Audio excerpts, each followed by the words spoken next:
Hello and welcome to the Thriller Zone. I'm your host, David Temple. And on today's show, we've got a special guest, Mr. Joshua Hood. And the book is The Treadstone Transgression, another book in the Robert Ludlum series. This was a fantastic read. I'm telling you, it reads like a movie. We'll be talking about that, where his inspiration came from, what was it like being approached by the Ludlum estate to carry on this legacy, and a whole lot more. Another thing I love, I'm talking to so many friends from the South, so you're going to hear Southern accents kicking in pretty good. It's a whole lot of fun. So why don't we just get right to it? He's waiting in the green room. Joshua Hood and The Treadstone Transgression here on the Thriller Zone. Hello. Good morning, sir. Morning. How are you? I'm so good. So nice to see your smiling face. Excellent. Just testing out this new holster I got. The retention was a little bit tight. Yeah? Let me see it. It's actually one of the ones made by Odin holsters. I used one in the last Treadstone book. They're a guy out in Utah hand makes them all. So that must be a really great byproduct of some of your past. Before we get into the show, I just wanted to say, first of all, thank you for your service. Oh, my pleasure. Yeah. And that must be a neat byproduct of being in the position you are, because you get access to the latest, greatest. And I've watched a couple of other of your fellow officers be able to, they go out to the range and they're always practicing and they're showing off the tools of the trade. And, for guys like me who don't have access to any of that, it's just a fascinating thing to watch. Yeah, I guess it's one of those things.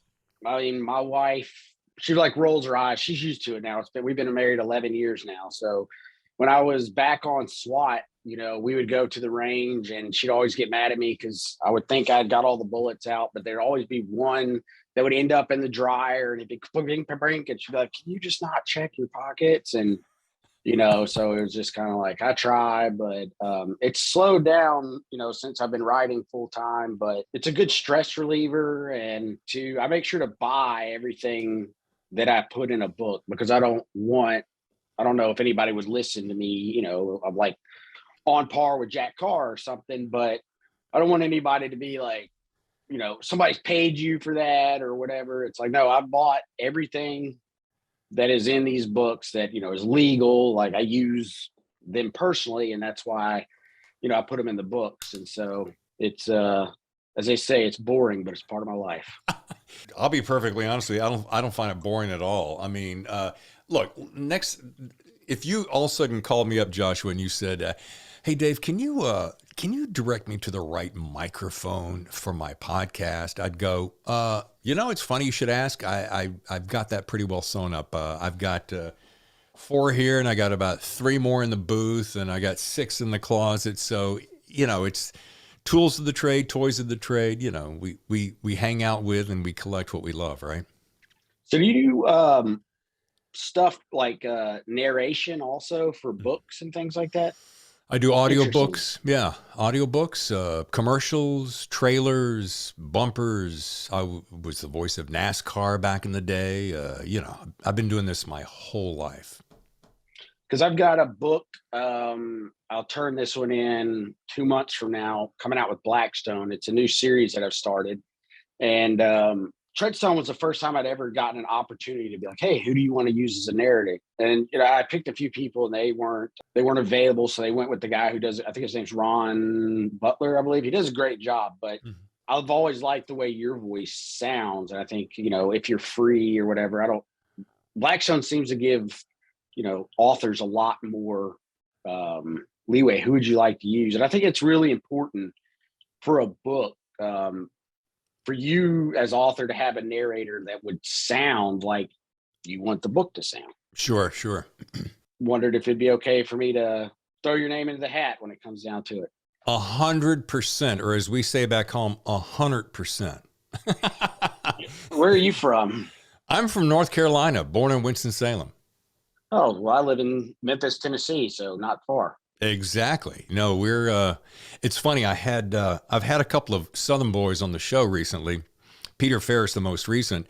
And as we got to talking, I caught myself sliding into my Southern accent, and I wasn't even realizing it until all of a sudden I heard myself, and I'm like, okay, let me pull it back and be a little.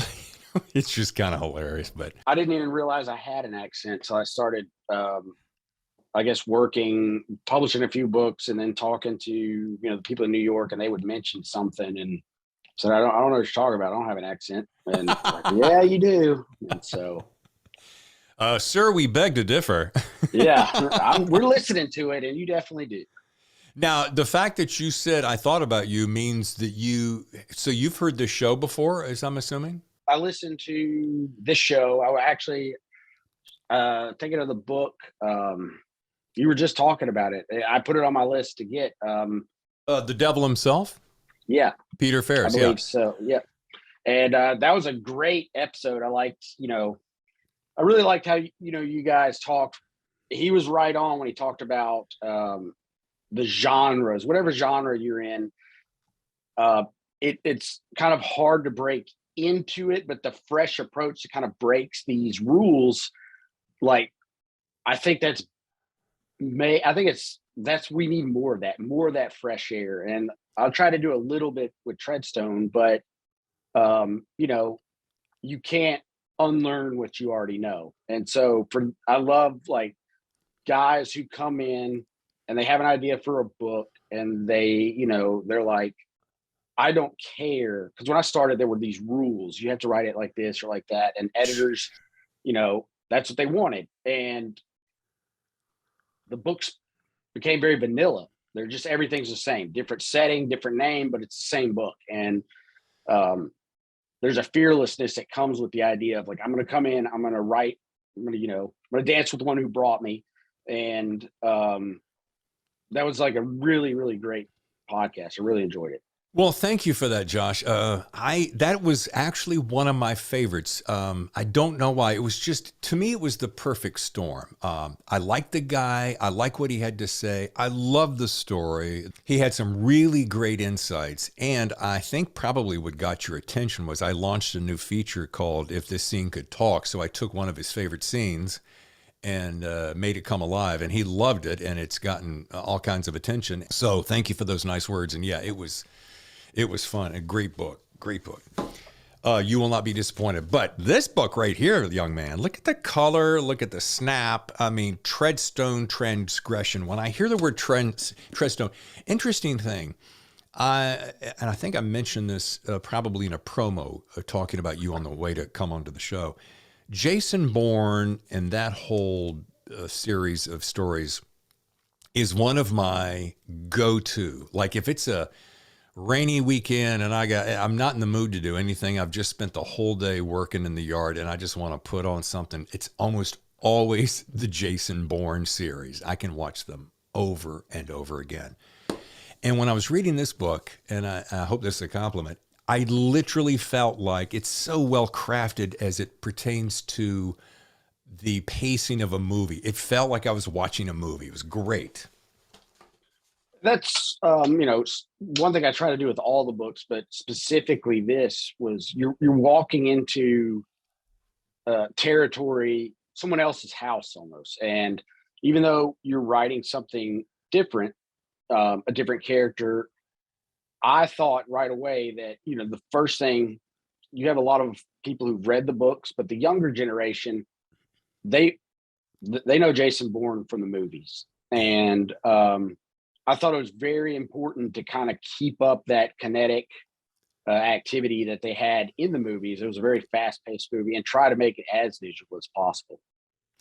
Well, your chapters had a very specific rhythm. It was like da da da da da da bam, bam da da da da bam. I mean, the pages were turning in a very specific kind of rhythm. Whether you created that on purpose or not, you had just enough of a hook at the end of each chapter, which, of course, one of the greatest tools for a writer.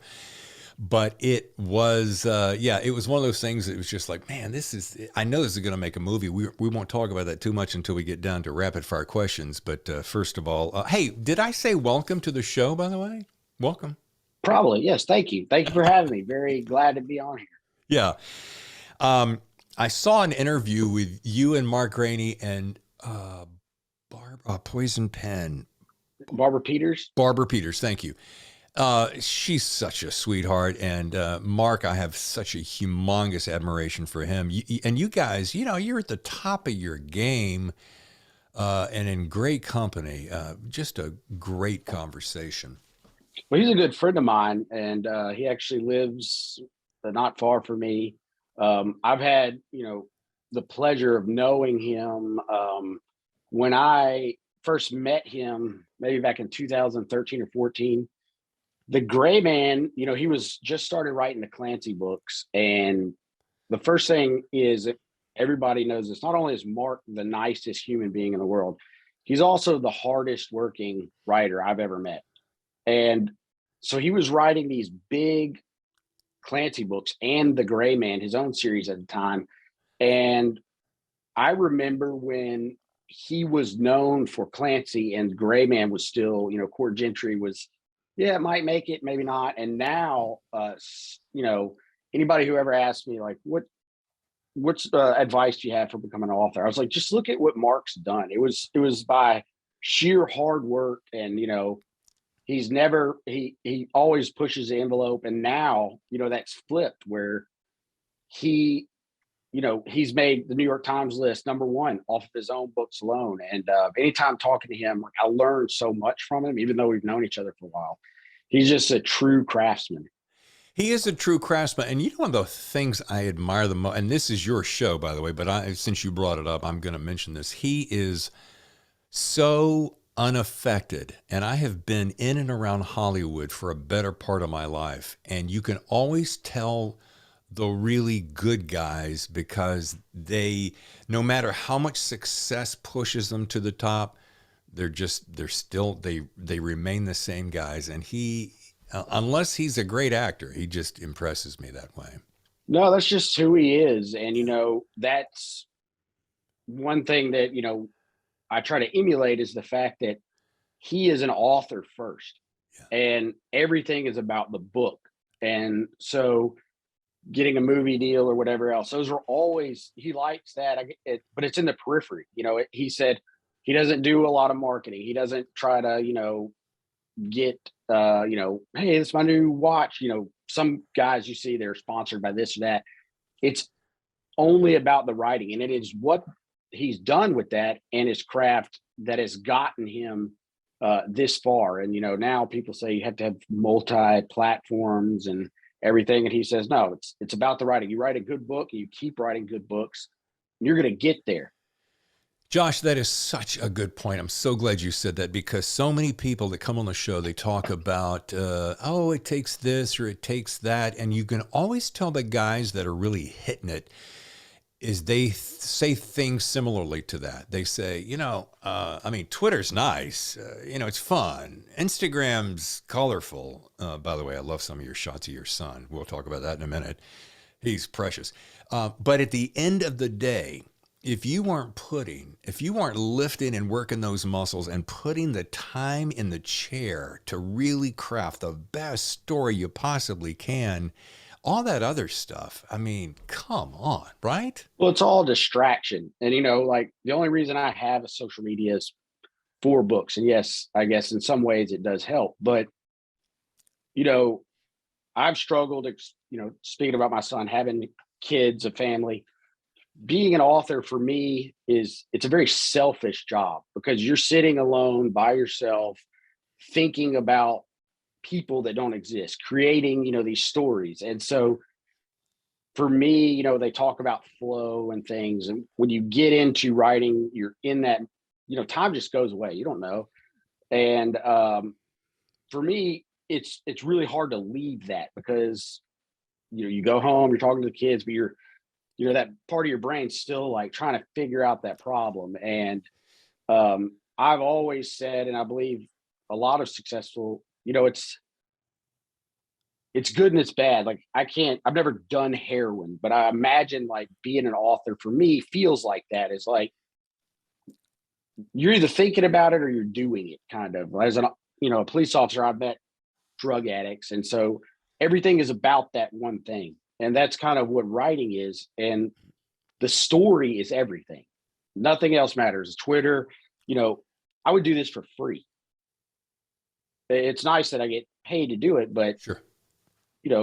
It is that love for the story, for everybody. I believe that I know that writers, they started off as readers, and it's just the story is everything. The rest of it's just kind of keeps you from doing what you really want to do.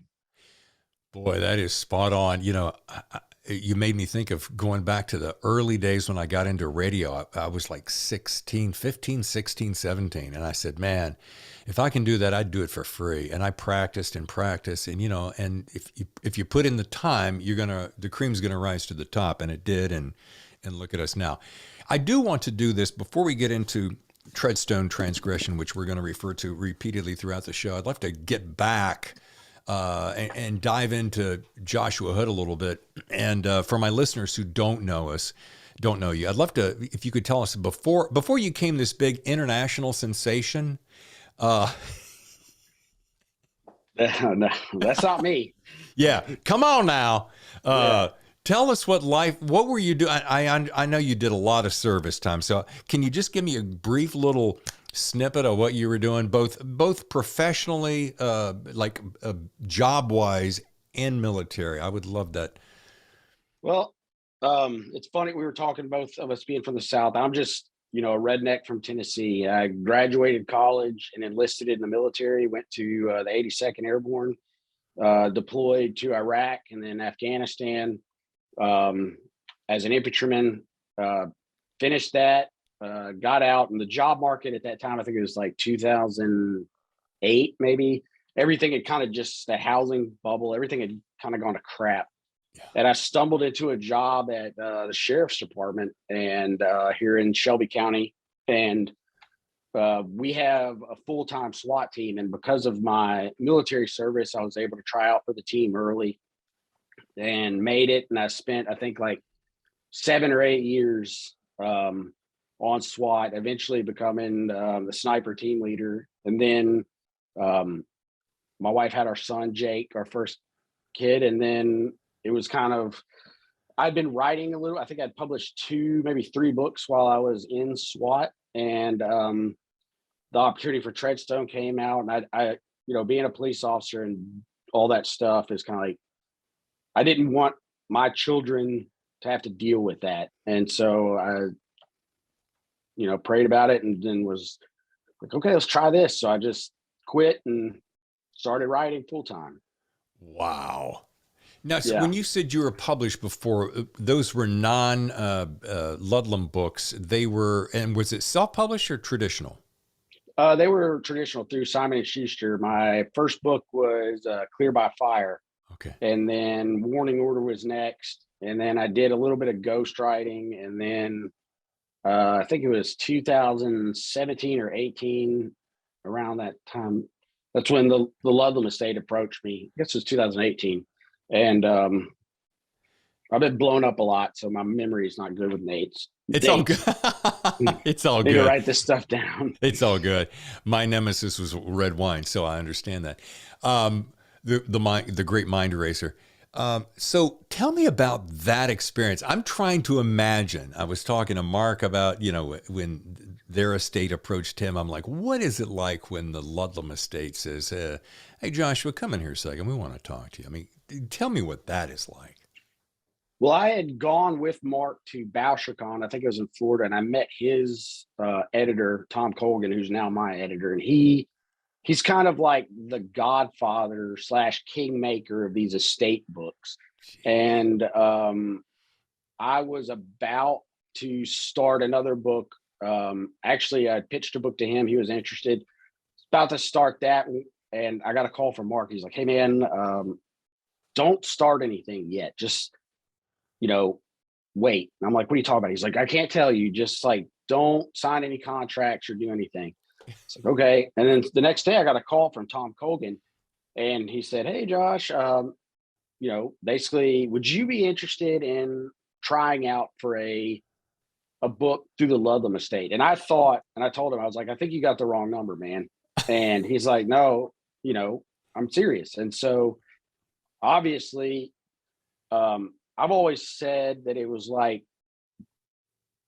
Robert Ludlum gives you the keys to his Bentley, right? And he's wants you to drive it.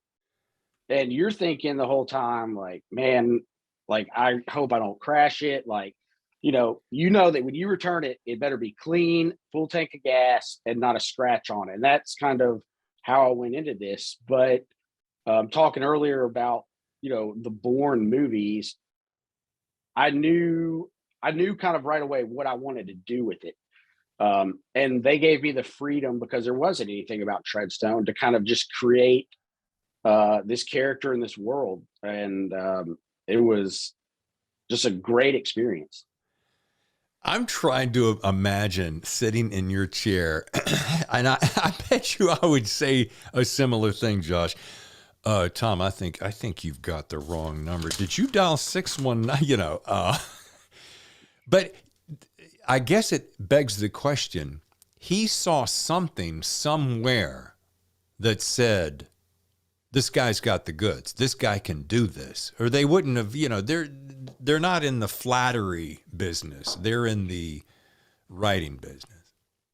And, that's one thing that I struggle with through this. And even a little bit earlier in my career, is you have to dance with the one that brought you, and they saw that something in me, whatever it was, still don't know, but that's what they want. And so immediately the first question was like, how much Josh Hood do I put in here, and how much Robert Ludlum do I put in here? And I was always thinking, like, does it need to be more Ludlum-esque? And then you have to give yourself permission to fail under your own power. I'm not gonna say, well, if I write more like Ludlum, maybe this will be more acceptable or whatever.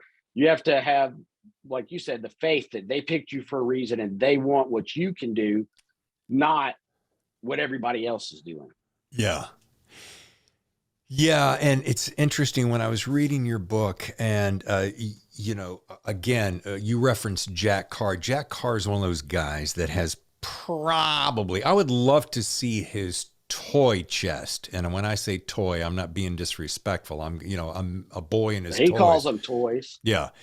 I would love to walk into his cavernous room of toys and see all that he has, because he's always referencing them. He shows them on his social media and so forth.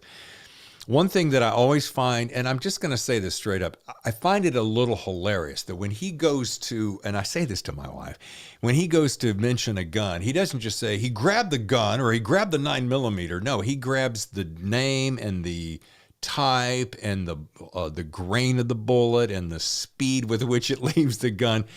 And you do only a snippet of that. And I'm not saying either way is right or wrong. If you're one of those geeks that geeks out on all that minutia of detail, that's the guy, right? You, the way I read, I'm moving so fast that, right. Now, you mentioned a Gulfstream G650. I happen to know that plane because I have a friend who has one, and it is a remarkable machine. And so, I'm instantly there with you. I know what the leather looks like, how many seats are in it, and so forth. But, sometimes I don't need all that information. It's still fascinating. And the fact that you have all that width of knowledge is kind of amazing. Well, it's really a balancing act. I think Mark and I talked about this on one of those podcasts. A lot of people look at that as filler. And I think that yes and no, because like this genre kind of began with Clancy, and he was known for his like encyclopedic knowledge of all this stuff. And that was before the internet. So he was literally going to the library, reading through periodicals, there were some things. I've heard a story about where the Secret Service or the FBI came to him and was like, how do you know about this?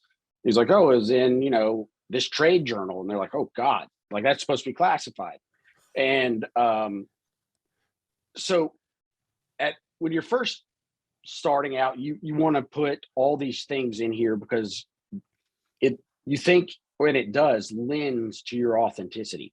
But a lot of people, I'll give it to my wife and she'll be like, Like, it's a gun, who cares? And so you have to learn to kind of sand that. And when I go into detail specifically about a piece of kit or a weapon or a bullet, you have fans that really like that. And so you want to give them what they want. But when I go into specific detail, it's for a reason. It's, like, oh, he's using a 168 grain 308 bullet and he's shooting through glass. Well, that needs to be a bonded bullet, because otherwise it just has a copper jacket. When it goes to the glass is going to strip the jacket off and you're just going to have this piece of lead. And so you need to have a bonded bullet, which has another layer. So that way nobody can say like that couldn't happen. And you say, well, it actually could happen. I've actually done it. And, it's just, we were talking about social media earlier. There's a lot of people who just, I don't understand how much time they have in their day or whatever. They read something, and in the last Treadstone, I had started off wanting to use a DC-3 airplane, but it didn't have a ramp, and I knew I needed scenes where they're pushing stuff out of a ramp. So I went with a different aircraft, but there was like this little thing that I'd left out, and the DC-3 has a wheel in the back. The other aircraft I picked didn't, but I didn't take this out. I guess I just didn't see it. So you get all these like emails, like, I was on page 30 and you said this. It doesn't have a wheel in the back. And you're like, how much time do you have on your hand to go stop what you're reading, go find my email address, and then send me this little nasty gram? It's like, this. I'm so glad you said that. This is a funny little point. I always want to say, is your life so miserable that you've got to sit around and pick apart stuff? and you try to be nice, but it's like kind of become indicative of the culture. Yeah. It's just like, I grew up, my mom would say, if you don't have anything nice to say, don't say anything at all. And I try to just like live my life under the don't be an asshole rule. And I just cannot imagine how much time people have where they're just like, I got to find this guy's email address right now and tell him that. And it's like, what am I going to do? I can't go buy all the books back, change it. And, what is the purpose of this? And I guess you're just glad they're reading it. I don't know. Yeah. Yeah, I think I grew up with the same, we grew up, well, in the South, it is true. If you don't have anything nice to say, and I guess it's also this, I'm amazed, and this is a little bit of a rant, so if you'll bear with me for about 20 seconds, I'll be done with it. I look at a lot of social media, and I think I'm just now starting to get to the point where I'm kind of over so much of it, kind of what you were saying, in that when I start seeing people on social media, and I know this is a tangent, start telling me what they're eating for breakfast, and they're petting their cat, I go, wow. And if they're writers, I'm like, well, how many pages did you do today? How many words did you get in? And did that supersede the cat rubbing? I mean, And that's why I like, you look at Jack Carr, the discipline he has to do all the stuff that he does. He's out hunting, he's out, donating his time for a veteran charity. And he's still, out almost at every picture says, and now back to the book. Yeah. He goes back and makes sure that he gets his, pages in. And the same with Mark. And, that kind of circles back to what we talked about earlier, is that if it's not making you a better writer, it's a distraction, in my opinion. Yeah. And I don't really have time for it. That's the soundbite right there. If it's not about the book, if you're not making a better book, it's just a distraction. That is so true. And let's go back a little bit. I want to know, did you always, so many of my guests on the show I hear stories of always having wanted to be a writer. I was writing when I was a child. My mother was a librarian. I was around books. Did you always want to be a writer? And did you always know that you had some kind of a gift for that? Because it is a gift. It is, you do have to have a little spark of something to launch the career. I think I knew that I wanted to be a writer. I mean, ever since you have that ability to know that you want a job, I remember like, I want to be a fireman. I want to be this. And then you get to the point where you understand kind of what that means. Like, oh, I'm going to be an astronaut, like everybody, whatever. And I don't know, I think I was about 8 or 9 when I decided that's what I wanted to do. And I was starting to write little short stories and stuff like that. And I remember telling my mom one day, and she said, well, you're going to have to get a real job. And I was like, well, this seems like a real job. She's like, well, the only writers who make any money are those who write ransom notes. And, but she was right. And, I think a lot of people, you look at all the statistics and I hear it a lot, how many people say, I could never be a published writer. I could never do this. And you start breaking those statistics down, they're excuses. My personal excuse was I'd always wanted to be a writer.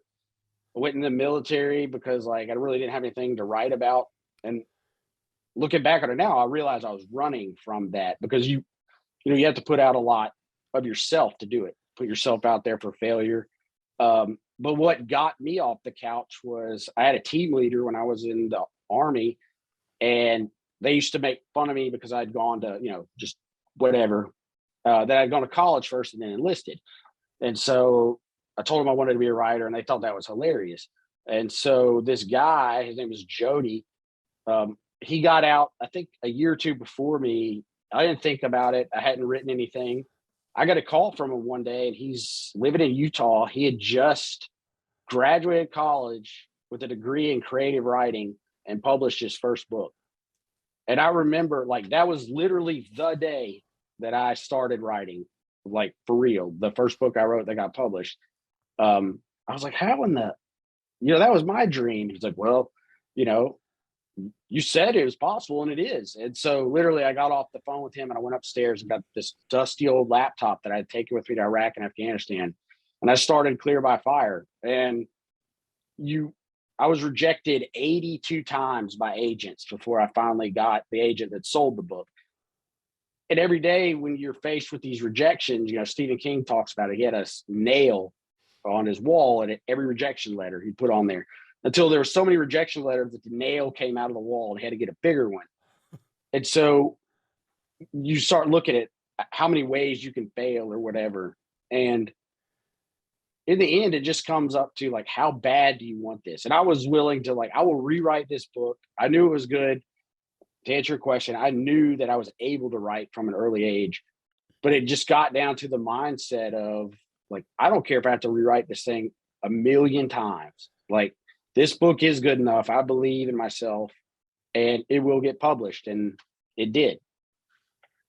And it's not because I'm great. It's just that a little skill and a whole lot of hard work is all you really need. A little bit of skill and a lot of hard work is all you need. Yeah. And a little dash of luck too, I think. I think we learned that. Yeah. Peter Ferris was talking about that this past week. Now, you made me think of something, and that is this. My wife and I were talking about this recently. I've self-published all my own books because I wanted to wait till I felt like I had the book that was really worthy of going to the level that you are. And I'm still looking for that book. I'm serious.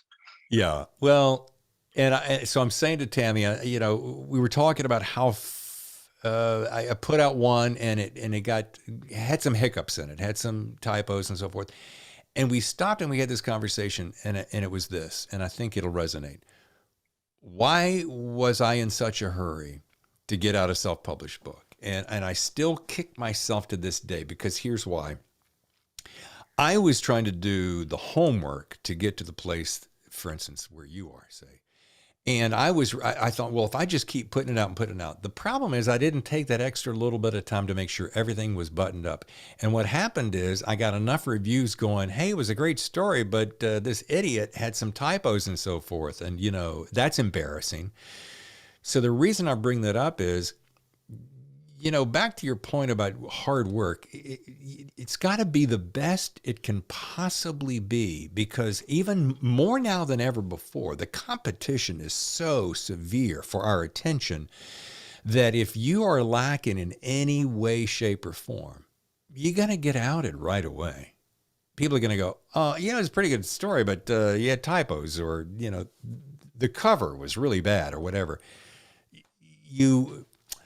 the competition is so keen that you really got to make sure every step of the way is the best possible. Would you agree with that? I do. I also, for me, once you learn the craft and what you're doing, I have to remind myself, every day that done is better than perfect. Because you can sit there. There's typos in this book, I guarantee you. I've seen some things in this book where right at the very beginning, I believe in the first chapter, it says grams. He's talking about a bullet, and it said grams instead of grains.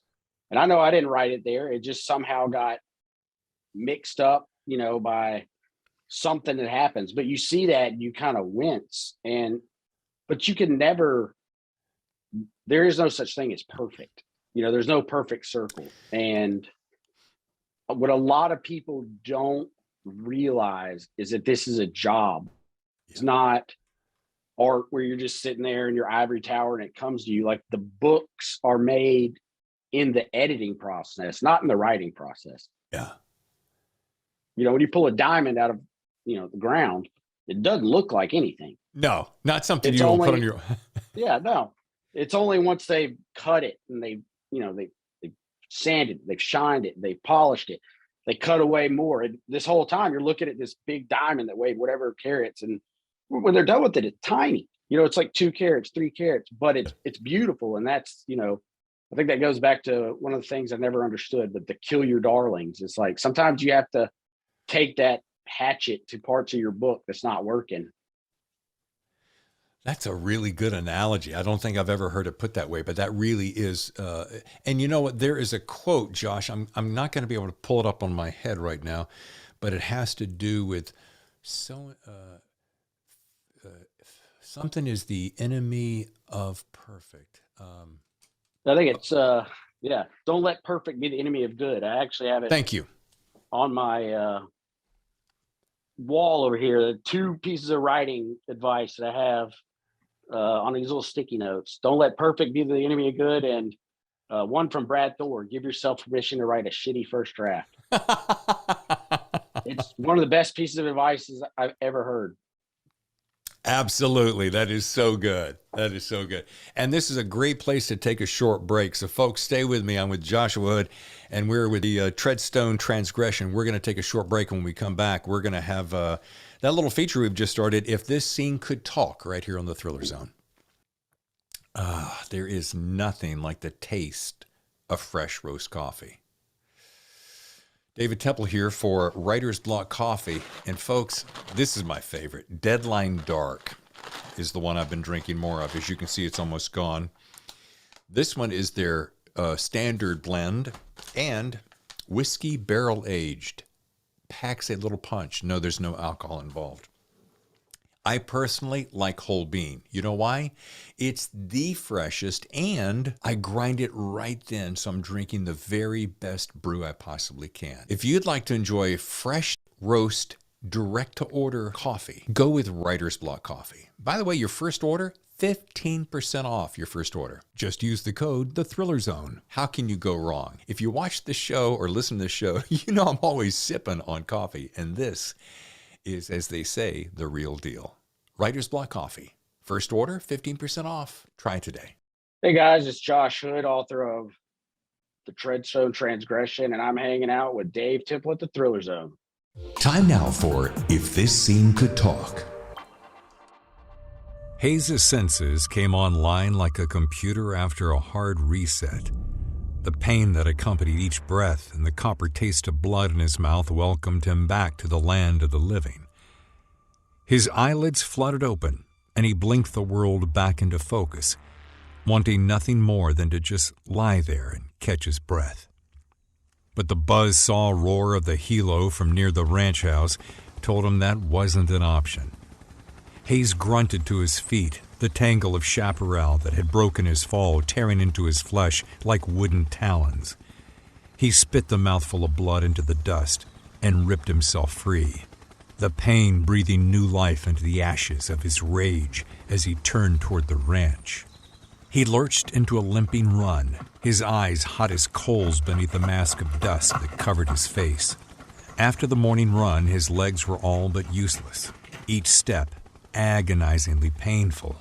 But his time at Treadstone had taught him more than just how to kill. It had taught him how to suffer.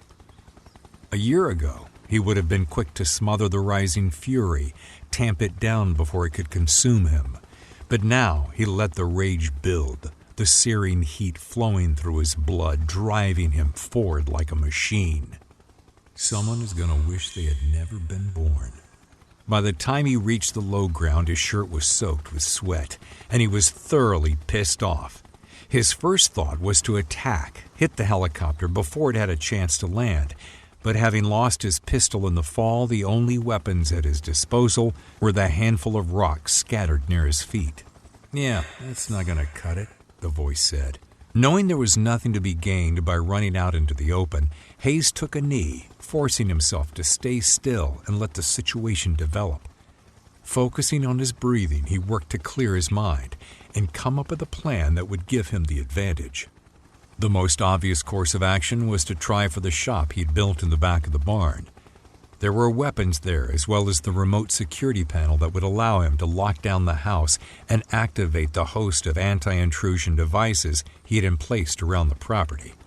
But with his legs feeling like they were full of lead, Hayes knew he'd never make it. The closer and more accessible option was the weather-beaten tool shed 20 yards to his left.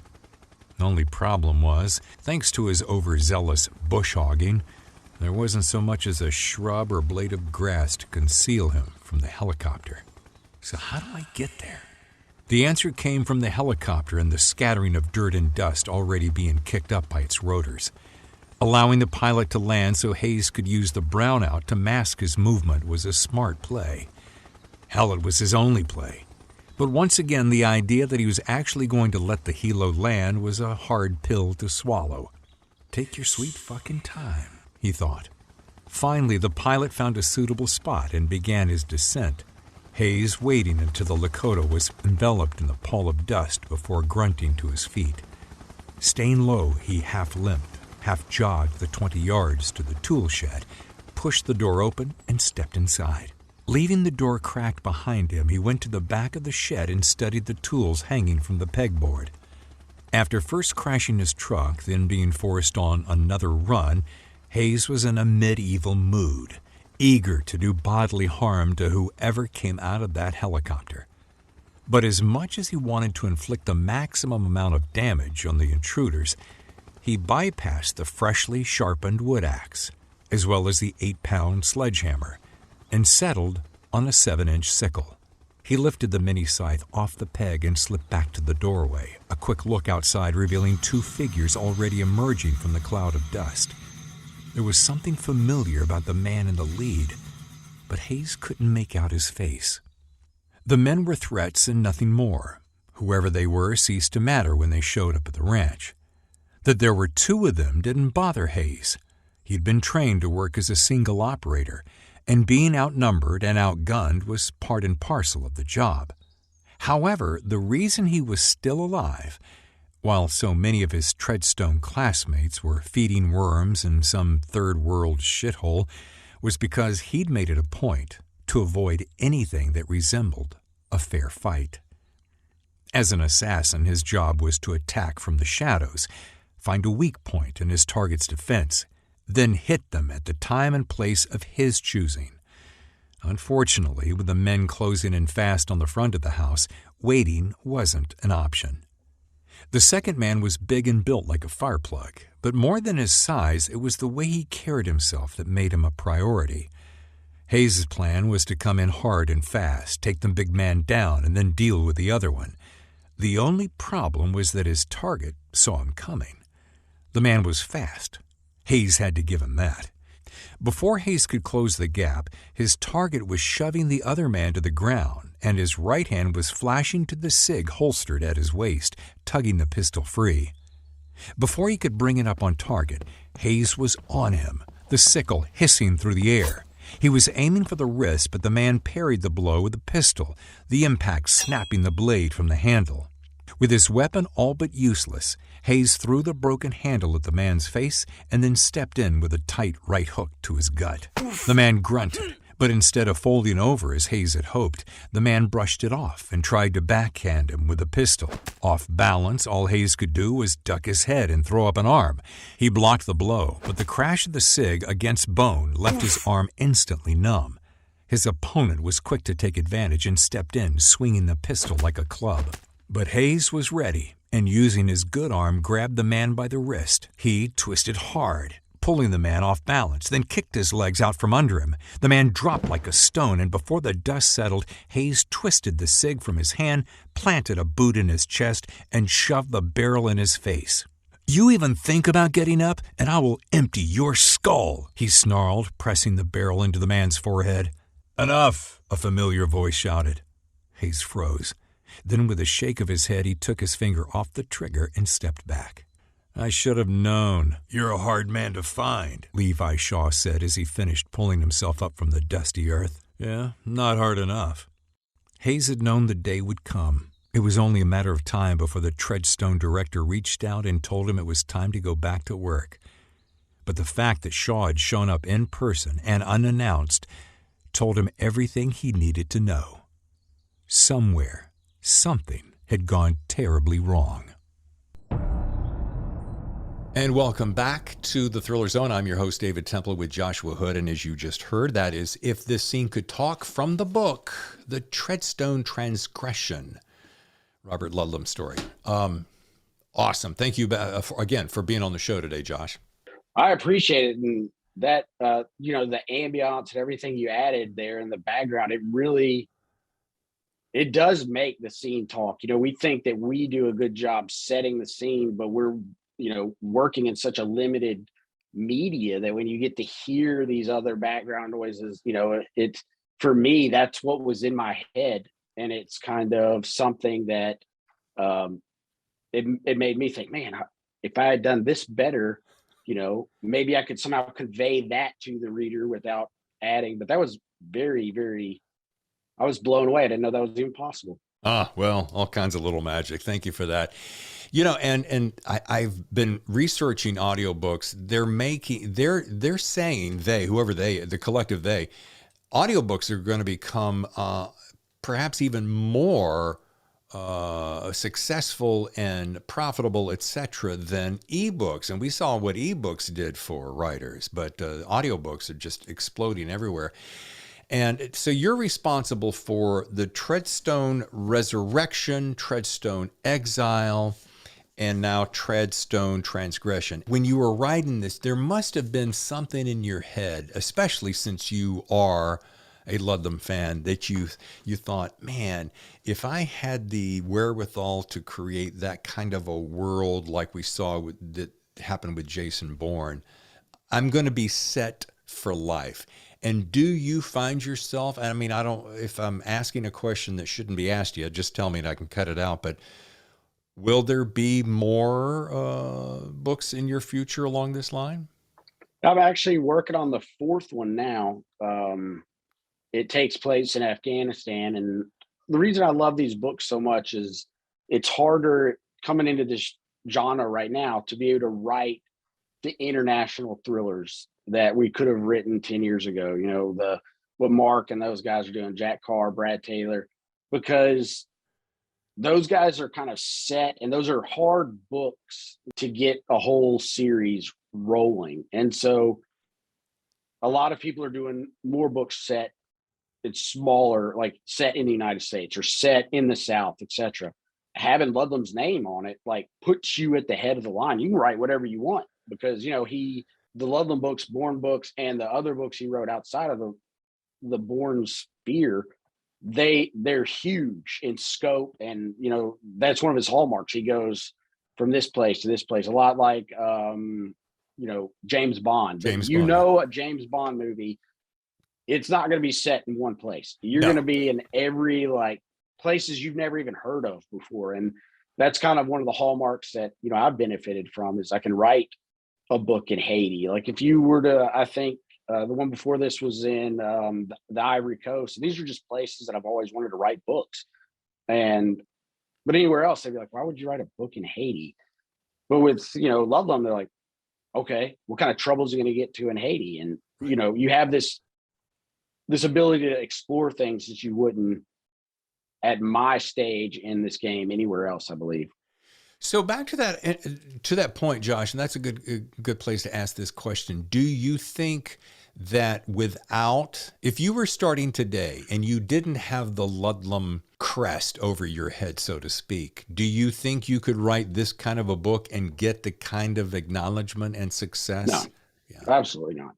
The genres just changed so much. When I first started, the only person that I knew that had just come out of the military and was writing these books was Brad Taylor.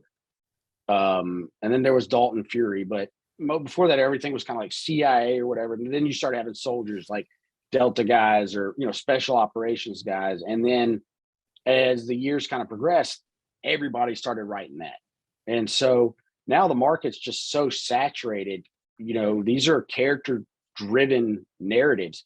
And so you have to have a character that's doing something different, thinking something different, coming at the same 7 plots in a different way. And so I think it'd be very difficult for someone just breaking in to get a book like this published now. And this goes back to a comment you made earlier in the show, which I really like. The fact that you like we'll use the phrase multi-genre. I think Peter was saying something about, I think of an idea I want to write and I just write the book. I really resonated with that because this is why. I think if you're a writer and you're gifted with the imagination that maybe everyone isn't, and you just want to write a book about fill in the blank at a place called fill in the blank, and the main character is fill in the blank, then you should be able to do that. And I suppose it would then, correct me if I'm wrong, it's up to the editor and or publisher, probably publisher, to decide whether or not that particular story has a niche and a home, right? Yeah, and that's another pitfall that a lot of people, and myself included, have fallen into is writing for the market. You start off being like, well, I really want to write this book, but I don't think anybody's buying these books or nobody's really reading these books. And once you start, for me personally, once you start attaching money or the idea of what you're going to make off of this book, or if it's going to be successful, you've already lost the game. You might as well just take that project and throw it away, because you're not writing from a space of curiosity.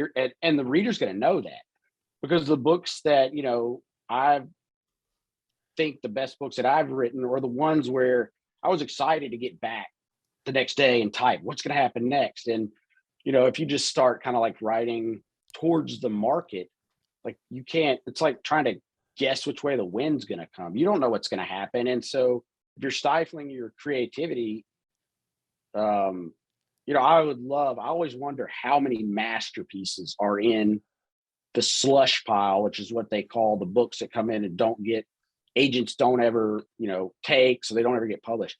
I always wonder, like, what masterpieces are in those slush piles. Yeah. I mean, probably and it's one of those things where if you're going to write a book and you want to write a book, just write, you need to write the book, because the moment that you stop getting something, this is filling some niche, or this is scratching some itch, or it's interesting to you, the moment that you're giving away so much in these books, if you're not filling yourself back up, then you're just going to become stagnant. Yeah. There's so much to unwrap there. The very first thing that came to my mind was writing toward curiosity. And I love that because I'm with you. If you find yourself after a busy day or a weekend of taking time off or something, and you find yourself, I can't wait to get back to that keyboard to see what happens next, that's when you know you're in the right place. If you're going, okay, well, I've got to hit these number of beats, and I have to finish this arc, and of course, oh yeah, the headline this week will mirror that, because we've all done that. And you go, but I've just got to bear through it. I don't think it will have quite the visceral effect that you would hope for. Yeah, for me, I don't outline. I just write. And Another pantser. Well, I mean, I try to come up with an idea of like where I need to go. Sure. But you know, these for me, like understanding, like I don't understand where this creativity comes from. I don't understand a lot of it. And so I don't control it. And with it, so it's kind of like you're just like chasing the muse around and where are we going today? What are we doing? And she's fickle sometimes. And if you start trying to like put artifice in here and you're just, well, this is going to work, or you're faking the funk, like she's going to smack your knuckles. And I think that I can't imagine how you would write a book in a formulaic way, because I get bored. I have ADHD, so I get bored. And it's like, I've already done this. Why do I want to write the same scene or the same book? I don't know. That's probably maybe part of the discipline is trying to figure out, like, how do you write your best book and shut off the noise from outside? And geez, I hope your muse isn't a nun. When you said wrapping the knuckles, I was like, well, I was trying to keep it PG. My muse is like a. You can say whatever you like, by the way. Oh, well, my muse, I've always looked at it as, one of those slumlords that just comes out of the basement to bang on the door to cuss at me for the rent's late. And so, he's just this guy that's just like, come on, please, man, just give me like 1,500 words a day. Sometimes he does, sometimes he doesn't. But, that's just kind of the way that this works for me. And I know there's other guys that Brian Freeman, the guy who's writing the other Born series, I talked to him when this came out. This guy is the most prolific human being I've ever met. So he usually writes 2 to 3 books a year. And he said, I just turned in the latest Born book. I wasn't planning on starting it yet. And I was like, wait, whoa. What do you mean you just turned it in? You told me you were just starting it. He's like, well, something else came up that I really wanted to do. So I just went ahead and wrote this one in 2 months. And then turned it in. Yeah. I mean, and so like guys like that, I don't understand how they, they just, I guess they're always on. They just plug into this universal consciousness and here comes this great book. But for me, it's hard work. And I'm just like, I hate you. I hate you, man. I really love it. And he knows this, but I'm just like, 2 months. He's like, yeah. Oh yeah, that is easy to hate. Brian Freeman, I'm gonna have to get him on the show because anybody. Oh, he is awesome, and he writes in all different genres too. He writes, his Born books. He'd never written in this genre. What? Yeah, and his first Born book, I thought Robert Ludlum wrote it. He was able to capture his style in such a way, but also update it. It's literally, it's magical what he accomplished. Wow. And I pick his brain all the time. Like, how do you do this? And he was doing this during COVID. So he couldn't travel to these places. And so the scenes he would write in Europe are all from memory. Oh my God. Now when you say he writes, and again, it's your show, but you said he writes multiple genre. What other? He has a series called the Jonathan Stride series, which is, I believe he's been in the New York Times. So it's a kind of a police procedural book set in Minnesota. He's written, don't kill me, Brian, I can't remember the name of all of them. He just wrote a book, kind of a supernatural science fiction, M. Night Shyamalan book type thing set in dealing with this Bigfoot Yeti type character.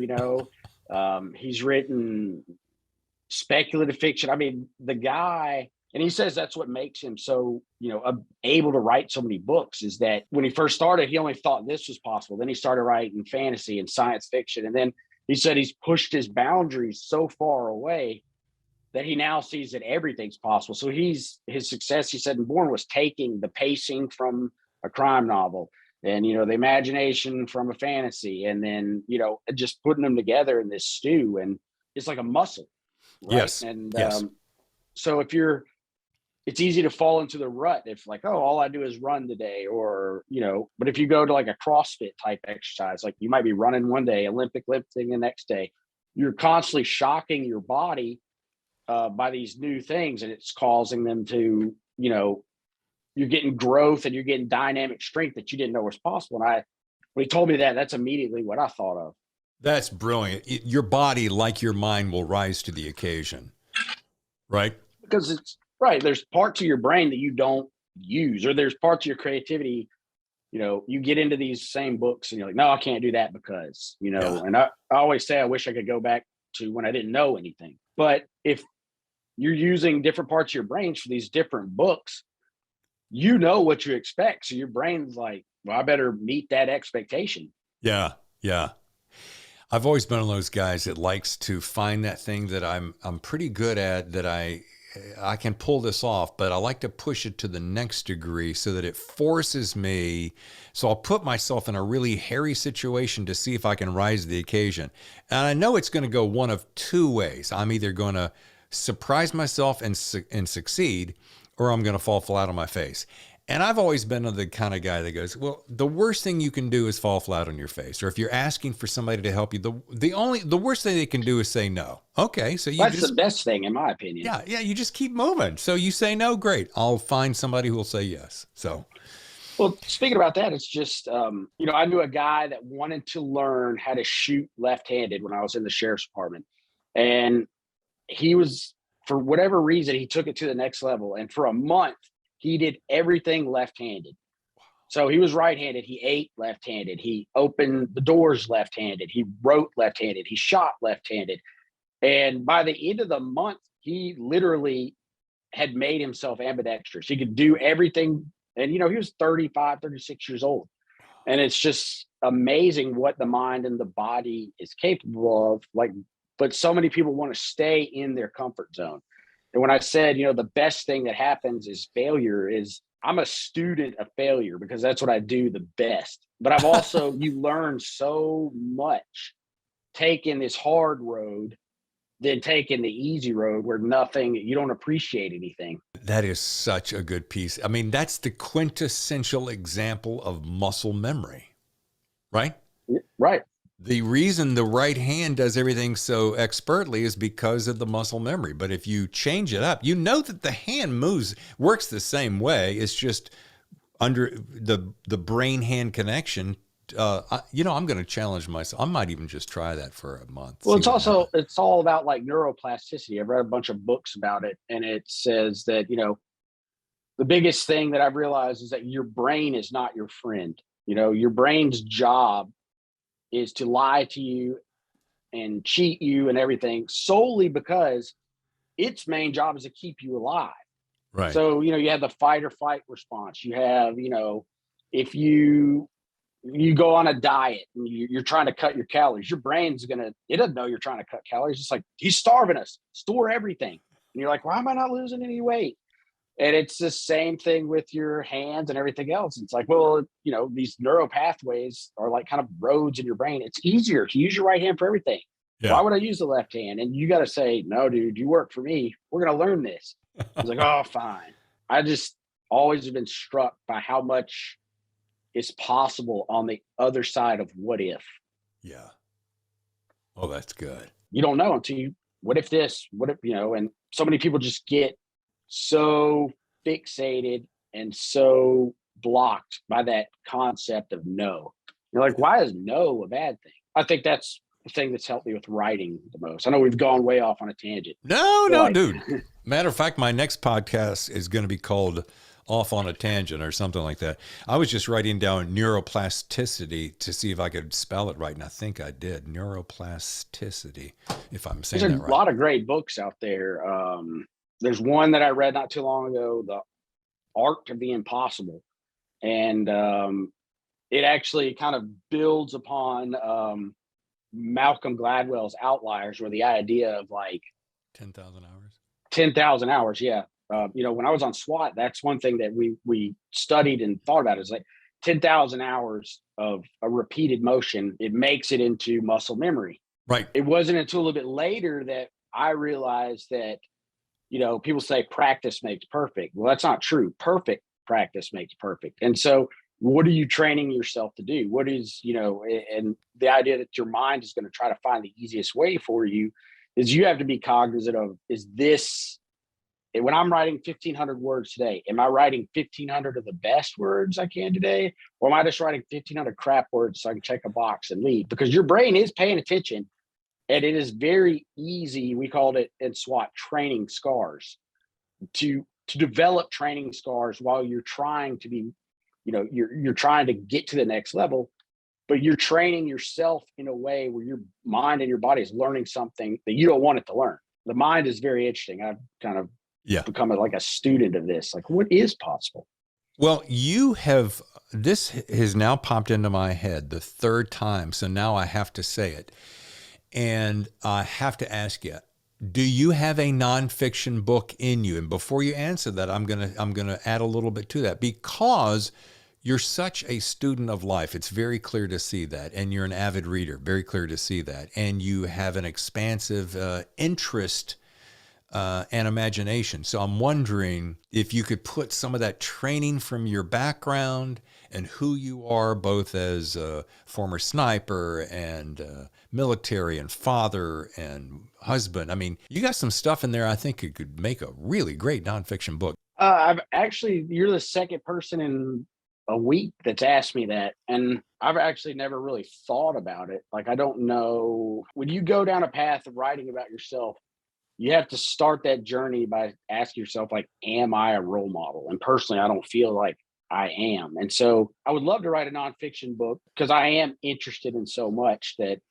I don't know if I'd do a biography of myself or something like that. That'd probably be pretty boring. And I'm not necessarily saying, for instance, a memoir or a biography. I'm saying, here's a great way to break it down, Josh. I've always wanted to shoot a sniper rifle. I don't know why it scares the shit out of me, to be honest with you, but I would love to be able to know how to do it. I've watched enough movies, and I mean, I loved Stephen Hunter's Shooter. I loved Chris Kyle. Thank you. I don't know. I'm fascinated by it. So if I came to you and I said, hey, Josh, can you do me a favor? Would you give me, like, if I showed up and I provided the rounds and you provided the gun, would you teach me how to do it? You'd do it. I think you'd probably do it, because you are an expert at it, and you would probably find interest in helping someone who really wanted to learn it. But I think what you'd bring to the party is, and this is off the beaten path, but it's to say to you, to encourage you, that if I said, now I'm doing something wrong here on the basics, you'd go, oh, it's probably because of breathing. We'll say breathing. But I have a feeling, because of your wide breadth of knowledge, you would be able to teach me little things around actually grabbing the rifle and aiming. And it's all that stuff that goes in between that is what I'm talking about. And it's learning, hey, how about if we learn left-handed, or we, or shifting instead of right eye, left eye, little things like that. And what it would do is you would find yourself, I think, expanding constantly as you were just making these notes on this potential book down the road. So that's my encouragement to you. I'm going to challenge myself to do that. I don't know what it'll be about, but let's see what we can come up with. Yeah. And the reason I'm so avid about this is because I have been encouraged by someone recently whom I have profound respect, and he's a prolific writer. And we were telling a story over lunch recently, and he said, what? And I went down this path that I won't bore you with, but he said, man, that would make a fantastic book. And I was like, well, it's kind of something secretly I've been thinking about for 10 years. Well, you should do it, and here's why. And so I'm passing that encouragement forward, because sometimes it's the life stories. Yeah, I love fiction. You're making shit up. But sometimes it's the stuff you're not making up that you've lived that I want to know about. That's a good point. I guess we were talking earlier about being from the South, and it's kind of like you grow up with this being told, like, it's not good to talk about yourself because that's bragging.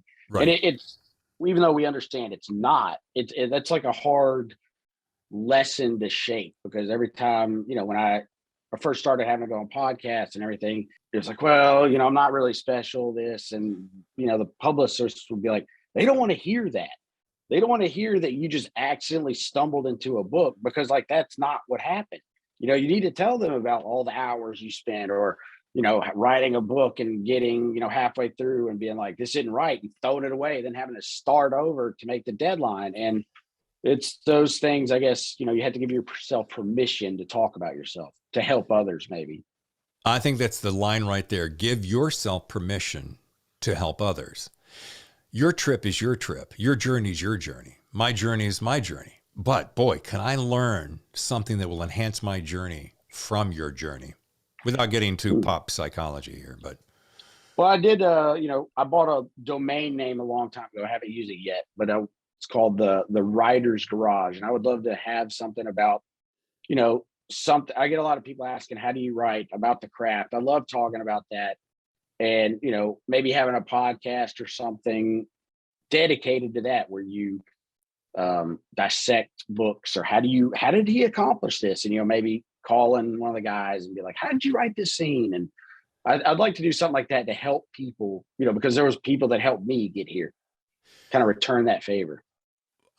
First of all, I'd say 100% you should do that. Second of all, I like the fact that, on the photo that I sent out on social media today, and that you're going to get in your email box as soon as we hang up, you're wearing the garage shirt with your name badge on it, and you're standing in front of a filling station, and your blog is called Under the Hood. So I think it all kind of has a motif. That was just one of those things when they asked, we have a headshot. I had this whole headshot for a while, and I'm just a blue collar guy. I have a tattoo right here that says rise and grind. It's probably hard to see, but that's how I think. Rise and grind. That's how I live. That's how, I write, and everything is, I'm not, you have some of these pictures, you look in the back of books and guys are, they're standing next to a wall, or they got this smoldering look. That's not me. I'm just a redneck from, Tennessee. And I believe that hard work will help you out. And the garage motif just kind of fit. So maybe that'll be it. Yeah. We're going to talk more about that offline, because, and if you want to start launching that into a podcast, just lean on me, because I think I got a pretty good idea how to do it. Maybe have the voice, because I can't stand to listen to myself. That's all right. I'll just do all your audiobooks. All right. Now, I do want to do this right before we get to rapid fire questions, because I know I'm eating into the next hour, but I do want to ask, and you've already given this in a form, but I always ask all my authors, what's your best piece of writing advice? And this is generally for those guys who are going, I think this is a career path I want to follow. What would you say? The first piece of advice that I found for myself, and I still use, is to write fearlessly. And by that, I mean, it was easy for me starting out to have, here's where I want to go, here's what I think is going to happen, here's, after the book is done. But you can't get to any of those places until you sit down and begin to write. And by writing fearlessly, we all have this inner critic that says, that sucks, that's not good, what are you doing? You have to just fearlessly push through that. And that's what I had to remind myself so many times, like in the first couple of books. It's like, that dude doesn't know what he's talking about. Because basically what writing comes down to is teaching yourself to trust your instinct. Like if you look at kids playing, they're so imaginative and creative because nobody stepped in yet to say, well, you can't do that. That cow can't fly. That train can't talk. Like I watch my son and my daughter play. They have like the most brilliant, games of doing simple things. But when you look at it as an adult, like that wouldn't work, because these boundaries that you place on yourself, and then therefore you place them on your creativity. And so writing fearlessly is, hey, along with Brad Thor said, allow yourself to write a shitty draft, but write that shitty draft like you want to write it. Yeah. And to borrow Alex Hayes's little voice that's in your book that's always talking to him, which I love. And he's always, yeah, shut up. Okay. I got this.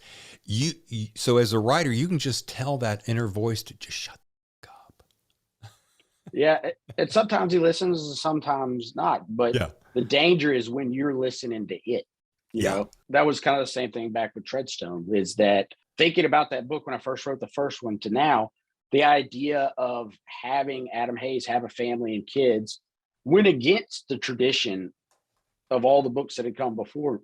But I thought that it was something new and fresh. And I thought that it humanized a man who was in all effect a government trained killer. He was an assassin. How do you humanize that to make him likable? Right. And, you know, Ludlum had done a great job at making Jason Bourne forget everything, but you can't steal that. So I had to find something else. And so, you know, I think that little voice is something we all struggle with in some ways. I don't know what it is for everybody else, but I think it became like this universal type adapter that anybody could put themselves into Adam Hayes's, you know, position and be like, I've been in a position like that and I've heard that voice telling me to do this. And, you know, sometimes it is the best thing to tell it to shut the hell up. And I said Alex Hayes. I'm sorry, it's Adam Hayes. There's a line on a Tom Petty album. The album, I think, is called Wildflowers. And he said, most of what I worry about doesn't happen anyway.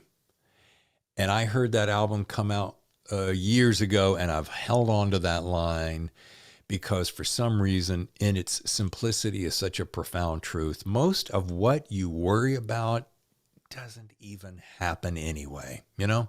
Yeah, so it goes along the lines of my mom used to tell it to me, and I was telling it to my son the other day, and it was weird. He was talking about how everybody's looking at me. He had to go do a program. He was nervous because everybody was looking at him. And, you know, I said, they're not, you would worry less about how they're looking at you if you realized how little they are actually looking at you. They're not looking at you. And it's one of the same things. Is like we give so much power to things outside of our control. And if they happen because we've manifested them.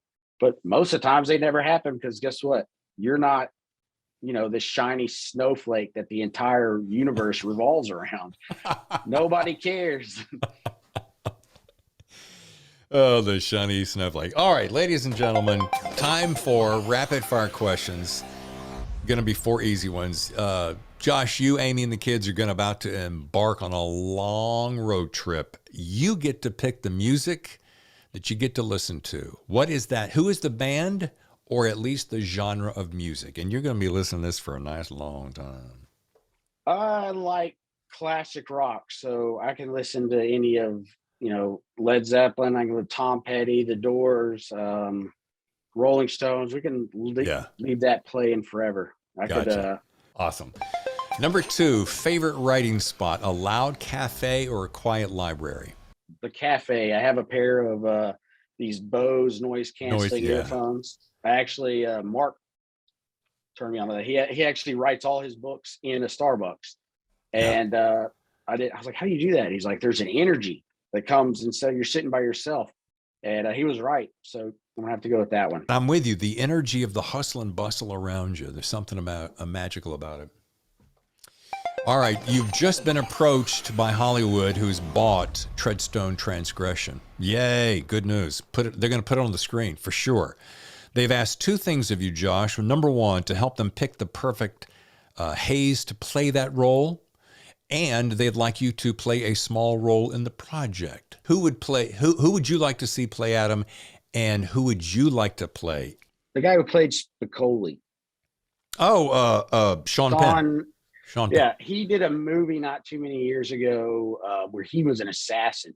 I saw that movie and I picture Hayes as that. In fact, when I was writing the first couple of books, I actually would print out an actor's face for who I thought would fit in each character, and he was one I picked for him. Who would I play? I think if they would let me, I'd like to play Shaw, even though I would he's a little bit older. Like, that guy is just a real piece of work.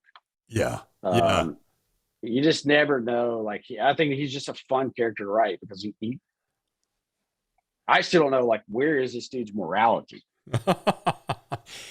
And side note, I think the movie was The Gunman. The Gunman, yeah. Okay, here we go. Let's see. This one's fun. Last one. You and your wife are invited to join my wife Tammy and I for a celebratory dinner because you just sold the rights to the movie, so we got to celebrate here at our home in San Diego. And to round out the group, we're asking you to get to invite 2 more people, living or dead, to join us. Who would they be? These could be people you've always wanted to meet and or sit down and talk to, and why? Robert Ludlum, so I could ask him what he thought of the book. And maybe Bruce Lee to beat him up if I didn't like what he said. And I think Bruce Lee's a fascinating person. And your first one, that's perfect. Ask Robert what he thought. I'm sure he would love them. You know, I'd just be cool to like pick his brain and see like how you wrote something and how like all this is metastasized from one book. Like that's got to be just kind of like, man, like this just got to feel good. It would be nice to talk to him about how so much had changed through like, you know, the arc of his career. Yeah, that's awesome. Well, folks, if you'd like to learn more about Joshua, just go to joshuahoodbooks.com and follow him on Twitter like I do at Joshua Hood Books. Josh, this has been a real treat and a real pleasure. Thank you much. Can't wait to write another book and come back. Yeah, you can count on it. Thanks again, Josh. What a great time. The Treadstone Transgression, Josh Hood, Robert Ludlum series. Boy, you will not be disappointed. Now, before I mention next week's guest, I want to say once again, thank you to our sponsors, both Writer's Block Coffee, where you can get 15% off your first order, as well as authorbytes.com, 3 months free with a 1-year contract. Both guys, both companies believe in the Thriller Zone. They like what we're doing. We love them, and we all win. So take advantage of that. Now, next week, see if you can play along with this. She was a former guest on the Thriller Zone. She loves tea. She's a remarkable writer, probably one of the most energetic, positive, upbeat, lovely women I've ever had a chance to meet. Tori Eldridge. The book is Dance Among the Flames. Now, let me give you a little sneak preview. Tori Eldridge mixes mysticism and horror with seduction and vengeance to conjure real magic. Oh, so it's a little bit different from her last book, Off the Beaten Path, she's going to do. Well, you do not want to miss this episode. Tori is delightful. Little bonus, I have 2 books. Actually, I have 3. This one's mine. This one's mine. I have 2 more copies. If you would like to win a copy of Dance Among the Flames by Tori Eldridge, all you have to do is write to the Thriller Zone. Our email address is thethhrillerzone@gmail.com. Give me a reason why you would like to win this book. We will be drawing 2 names for the show. One more quick reminder. Chris Haughty, the book is Storm Rising. Next week, Chris and I are going to be at Warwick's in La Jolla in conversation with Chris Haughty. It's going to be so classy, so sophisticated, so fun. The event is free. You can reserve some seats. Reserve seating will disappear quickly. Other seats may disappear equally as quickly. So my challenge is, if you're in La Jolla, San Diego area, come see us. Chris is a hell of a lot of fun. We're going to have fun. But once again, Tori Eldridge, Dance Among the Flames. You can win a copy, and you can hear her as that show airs next week. That is Thursday, the 12th of May. Thank you so much for joining me on the show. I have so much fun doing this show. I hope it shows. I love you guys, and I'll see you next time right here on The Thriller Zone.